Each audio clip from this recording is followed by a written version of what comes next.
Isany hetsika goavana izay karakarain'ny Ekova dia ivitoerana iray manofana sy mampianatra ny olona afeny tontolon'ny zaitra tafiditra ao anatin'ny fandaharam-potoana ao anatin'ny fanamarihana ny faharoapolo taona ny siny izany hetsika goavana izany.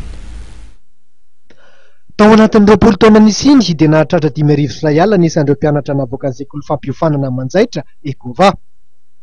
Mametraka amin'ny mahazava-dehibe ny lafiny ara-tsosialy sy ekonomika amin'ny alalan'ny fampidirana ny neviny orinasa afakaba sy famoronana orinasa madinika ny sekoly, ary izay indrindra ny tena mampiavaka azy.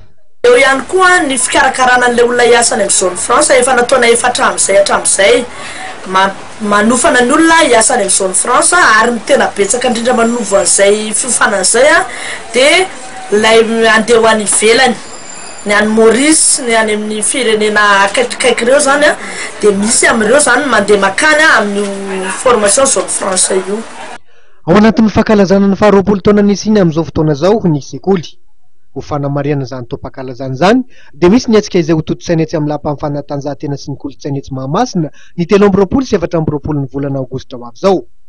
Tafiditra ao anatin'izany ny fandaharam-potoana izany, ny varotra fampiratiana, ny filatroana, ny fampisehoana gala evangelika ary ny lanonana fizarana mari-pakasitrahana ho an'ireo mpianatra navoaka ny sekoly.